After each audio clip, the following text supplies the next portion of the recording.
pero pues que vamos a escuchar cómo su vida ha sido una serie, como todos nosotros, de decisiones que ha tenido que ir tomando. Entonces, sin más, les quiero presentar a Amedeo, por favor, adelante.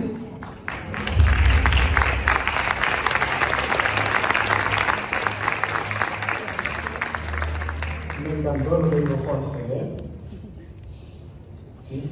Y quiero hablaros de cómo la decisión constante a lo largo de mi vida ha sido convertir el riesgo en oportunidad, o al menos intentarlo. Y lo voy a contar a través de la historia de un americano, un húngaro y un checo. Prometo que no es un chiste, ¿eh? Primero al checo, concretamente 3 checos, los hermanos Bata, que fueron los fundadores de la empresa Bata que se dedica a la fabricación de calzado. Y en pleno proceso de expansión decidieron mandar a sus 2 mejores vendedores a explorar el mercado de África. El primero llegó diciendo: esto es un drama, aquí nadie usa zapatos. El segundo dijo: os traigo la mejor de las noticias, aquí nadie usa zapatos. ¿Y por qué os cuento esto? Porque como acabamos de escuchar a Felipe, la actitud ante el riesgo puede hacer que veamos o perdamos una grandísima oportunidad en los negocios o en la vida.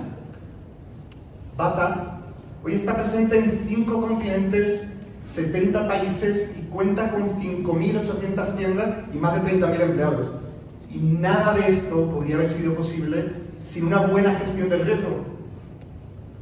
Mi empresa, que opera en el mercado inmobiliario de Madrid, es un poquito más pequeña que Bata, pero aún así nos hemos convertido en una de las más importantes de la ciudad, principalmente porque hemos sabido identificar cuándo el riesgo puede convertirse en una oportunidad o cuándo puede acabar con nosotros.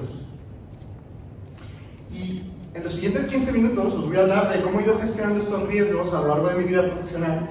Tengo que empezar con una situación que se me dio en mi primer trabajo como trader de renta variable, ¿no? En teoría todo iba bien, era bueno en lo que hacía, ganaba bien, y al final del día yo me sentía vacío. A mí lo que me apasionaba desde pequeño era el real estate. Y curiosamente, mi empresa decide armar una conferencia invitando a las empresas más importantes del sector inmobiliario. Así que, lógicamente, pues mi primera reacción fue ir a mi jefe y decirle: quiero asistir. Y es que me acuerdo perfectamente de su respuesta, que fue: Amadeo, muy buena idea, pero no para ti. Eres muy importante para nosotros en la oficina. Así que, en fin, puedes resignarte completamente o hacer lo que hice yo. Me pedí un día de vacaciones y gracias a que un amigo mío era orador en esta conferencia, me consiguió una acreditación. ¿Os podéis imaginar? O sea, la cara de mi jefe, el jefe de mi jefe y el dueño de la empresa, cuando me vieron sentado literalmente a 1,5 metros de ellos. Según terminamos, se me acercan y me dicen: oye, ¿tú qué haces aquí? Y digo: bueno, pues os pedí venir, no me dejasteis. Me pedí un día de vacaciones y en mi día libre he decidido estar aquí. Esa respuesta me llevó directo al despacho del director de recursos humanos. Y os puedo decir que a día de hoy no me arrepiento de absolutamente nada. De hecho, con el tiempo, pensándolo, este fue mi primer proyecto no rentable. Son estos que a priori parece como que no tienen mucho sentido, pero a lo largo de la vida te abren muchas puertas, ¿no? O sea, en teoría pues no tenía sentido que yo gastara un día libre, me jugara mi puesto de trabajo, ¿para qué? Para asistir a una conferencia de real estate. La realidad es que eso me acercaba un poquito más a la carrera que a mí me apasionaba. Y a mí me encanta definirlos como aquellos cuya carga de trabajo parece demasiado grande con respecto a la remuneración. Pero me encantan los proyectos no rentables porque producen serendipia, que como muchos sabéis, es ese tipo de suerte que no depende puramente del azar. Para mí la serendipia es como comprar boletos de lotería para que me toquen más oportunidades. Entonces llegó un punto en el que yo me estaba preguntando: ok, pero ¿cómo calculo yo si merece la pena participar en un proyecto no rentable o si va a ser una completa pérdida de tiempo? Y lo que hice fue usar una especie de diagrama donde yo me puse una serie de monedas que, aparte del dinero, son intangibles, como los contactos, los favores, experiencia, realización profesional o incluso repercusión mediática. Y para mí estas monedas son muy importantes porque, como todos sabemos, limitar el sueldo al dinero es pobre. Cuando yo interioricé esto, para mí fue muchísimo más fácil aceptar la incertidumbre. Y no es solo aceptarla, sino usarla como vía para poder crecer. Y hay muchas teorías que respaldan esta correlación, como la del americano, Frank Knight, que dice que la incertidumbre es un tipo de riesgo que no se puede calcular. Y básicamente nos viene a decir que las personas con más aversión a la incertidumbre obtienen resultados más rápido pero menos interesantes a largo plazo que las que sí apuestan por esa incertidumbre. Y cuando llegan a la intersección, que podríamos decir que es como el mismo nivel económico, ahí se ha formado un gap donde hemos desarrollado todo ese instinto de supervivencia, esa preparación, hemos desarrollado el ingenio que nos acerca un poquito más a esa recompensa. Y un ejemplo de esta preparación, si lo queremos llamar así, lo viví cuando estaba dando mis primeros pasos en el real estate. O sea, imaginaros a un niño de 25 años intentando buscar operaciones en un mercado que tampoco controlaba mucho, ¿no? Y no se me ocurrió otra cosa que buscar un piso en una web de objetos de segunda mano. O sea, donde nadie buscaría, pues ahí fui yo a buscar mi oportunidad. Y encontré una casa que ponía precio a convenir, llamadas de 7 a 8 de la tarde. La cabeza automáticamente dijo, precio a convenir, chollo, ¿no? Y bueno, pues llamé. Y fue una de las llamadas más extrañas que tuve a lo largo de toda mi vida, ¿no? Llamo y digo, oye, quiero visitar el inmueble que tienen a la venta y me gustaría saber la ubicación exacta. Me responde una voz súper grave. La ubicación exacta no se la puedo decir todavía. Si lo quiere visitar, nos vemos el martes a las 10 de la mañana en la puerta del Corte Inglés. Me reconocerá porque llevaré un abrigo verde. Siempre lo llevo. Alucinando, me digo, bueno, de acuerdo. Y sigue hablando y me dice, una cosa más. Soy una persona extremadamente puntual. Si llega más de 2 minutos tarde, no me encontrará. Y me cuelga. O sea, me estuve debatiendo seriamente si ir o no. O sea, literal me sentía, ¿sabes? Como el tonto de la película de miedo que todos lo estamos gritando, ¡no vayas! Te van a matar. Pero llega el día en cuestión, decido ir. Por si acaso le mando la ubicación en tiempo real a mi amigo, porque encuentro en mi cuerpo por lo menos. Y me presento allí 15 minutos antes. No veo absolutamente a nadie. Y cuando es la hora exacta, veo una señora con un abrigo verde, me acerco y le pregunto, disculpe, ¿es usted quien me va a enseñar la vivienda? Mira, me dice, sí, sígueme. Todavía sigue oliendo bastante extraño, voy detrás de la señora, entramos al portal, yo instintivamente me acerco al ascensor y me dice, no, es por aquí abajo, sígueme. Y empezamos a bajar las escaleras hasta que llegamos al sótano, abre la puerta y esta es la imagen que yo veo según abre la puerta, ¿vale? Y esto no es broma, esto es real. Y bueno, pues no hay luz y me dice la señora, no hay luz en toda la casa, déjeme ir a por una linterna, y se va al fondo del sótano, ¿no? Pues mi cabeza pensando 1000 cosas, pero la primera es, va a volver con una máscara y una escopeta, y pues hasta aquí mis 25 años, muy bien. Encima yo le estaba pensando lo mismo que le decía al tonto de la película, ¿no? Y te lo mereces. Te va a matar y te lo mereces. Y se acerca y me dice, vamos a hacer un house tour. saco el móvil y me pongo a grabar. Pongo a grabar exactamente lo que estáis viendo ahí. Y yo no sé cuánto de house tenía ese tour, pero lo que quería era ya hablar del precio, ¿no?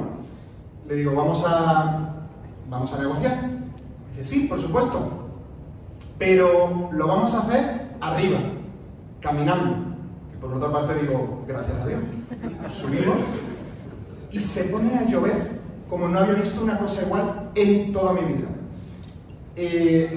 La situación era brutal, ¿vale? Coge el pañuelo, se lo pone en la cabeza, ni le veo los ojos de lo empañadas que tienen las gafas y empieza, 200.000. Digo, señora, ¿te has visto la casa? ¿Cómo le voy a pagar 200.000 por esto? 150. Y ahí vamos andando, ¿no? Hasta que llegamos al punto del equilibrio y ya digo, por fin, ahora sí lo conseguí. Pero no. Saca del bolso un papel y me lo da y me dice, estas son las condiciones para la compra en caso de que la quieras hacer. Empiezo a leer. Fecha de la firma, 4 de junio. Pago completo en efectivo, en billete de 200 y 500 y directo a notaría, sin firma de arras.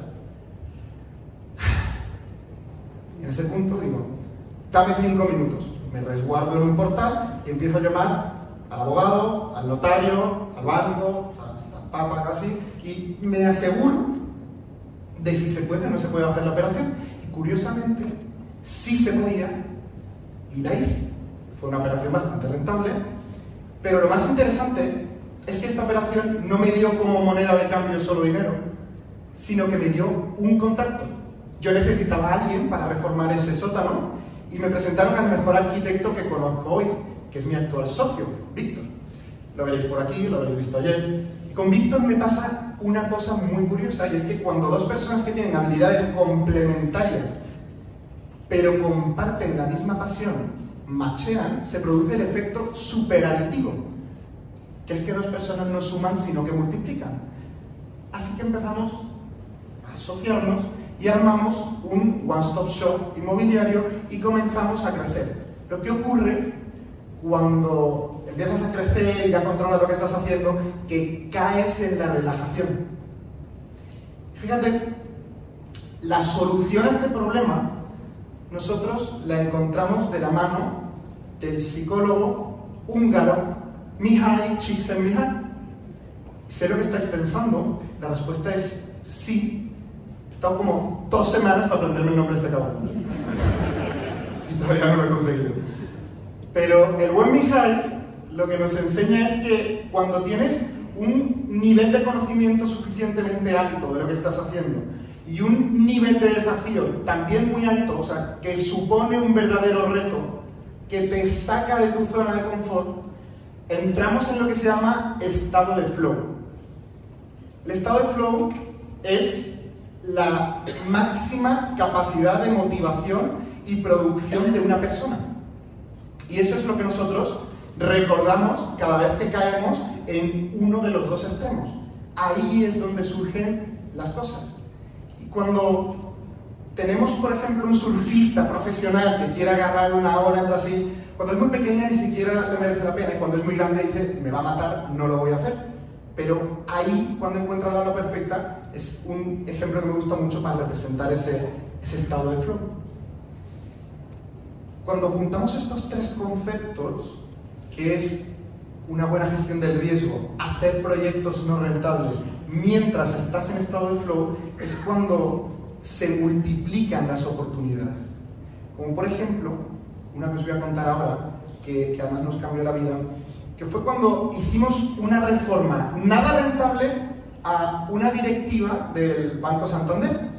A los meses, por suerte, se acordó de nosotros y nos llamó. Era un almacén lo que nos quería ofrecer, pero un almacén situado al lado del Parque del Retiro, con unos techos de doble altura espectaculares, y lo que realmente nos estaba dando era como moneda de cambio un favor. Un proyecto no rentable que nos dio como moneda un favor, en forma, en nuestro caso, de esto. Cualquiera que hubiera ido, pues es solo veo tubos, solo veo tuberías, historias, pero Víctor y yo estamos con la cabeza diciendo, aquí vamos a armar un loft con un jardín vertical de doble altura, un patio inglés, o sea, algo espectacular. Y es exactamente lo que hicimos. Esta operación nos permitió crecer mucho porque batió todos los récords de ese distrito y ahí fuimos avanzando. Pero en la vida del emprendedor no todos son éxitos y los mayores aprendizajes nosotros los hemos obtenido en los momentos más difíciles como el que os voy a contar ahora mismo. Por poneros en contexto, nosotros decidimos invertir gran parte de nuestro patrimonio en locales para alquiler turístico. Y recuerdo perfectamente que a los 5 días de hacer la compra más importante de nuestra historia, estábamos Víctor y yo tomando un café, abrimos las noticias y en portada, el ayuntamiento suspende la concesión de licencias en Madrid con multas de hasta 190.000 euros, ¿no? Nos miramos y obviamente sabíamos que habíamos gestionado muy mal el riesgo, teníamos deudas, los activos se habían vuelto ilíquidos y en el fondo sabíamos que íbamos a tener hasta que vender nuestras casas, nuestros coches, para poder hacer frente a esto. Yo creo que son esos momentos donde realmente surge todo el instinto de supervivencia que has ido desarrollando a lo largo de tu vida y lo que dijimos es, o sea, no puede ser. Hay muchas más personas como nosotros que están queriendo invertir en el sector turístico y no pueden. Así que lo que hicimos fue, vamos a darle una vuelta a esto. Armamos un vehículo y compramos edificios completos en las ciudades más turísticas de España, eso sí, ahora con licencia, y conseguimos en menos de 18 meses armar 150 unidades en 5 ciudades distintas. Pero el aprendizaje que nosotros nos llevamos realmente de esto fue que hay que cultivar la resiliencia. Y ojo, la resiliencia para mí no es resistir ante los problemas. Para mí la resiliencia es actuar ante las dificultades y eso muchas veces se puede aprender siguiendo los patrones de los mejores, como por ejemplo los deportistas de élite. You view this season as a failure? Oh my God. Okay, because I'm not you asked me the same question last year, Eric. Okay, do you get the promotion every year on your job? No, right? So every year you work is a failure. Yes or no? No. Every year you work towards something, towards a goal, right? It's not a failure, it's a step to success. Michael Jordan played 15 years, won 6 championships. The other 9 years was a failure? That's what you're telling me.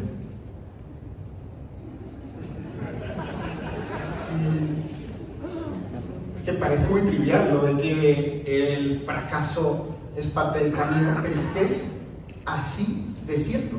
O sea, jamás me vais a escuchar a mí decir, nosotros tuvimos éxito a pesar de los fracasos. Fue gracias a ellos. Realmente nosotros seguimos con nuestro camino, que es una mezcla pues, de esa gestión del riesgo, de esos proyectos no rentables y de ese estado de flow. Y en parte gracias a eso estamos aquí hoy. Porque buscamos también personas brillantes que hayan pasado por dificultades que a nosotros todavía no nos han tocado. Y por una parte estoy muy orgulloso de poder haber compartido con todos ustedes mis experiencias y por otra tengo muchas ganas también de escuchar todas las vuestras. A los que no lo sepan, acabamos de aplicar a YPO España, así que esperamos formar parte de la familia pronto. Y voy a cerrar ya con una frase que me encanta, que es que las oportunidades solo parecen oportunidades cuando ya han pasado. Eso mismo hoy se ve como un riesgo. Muchas gracias.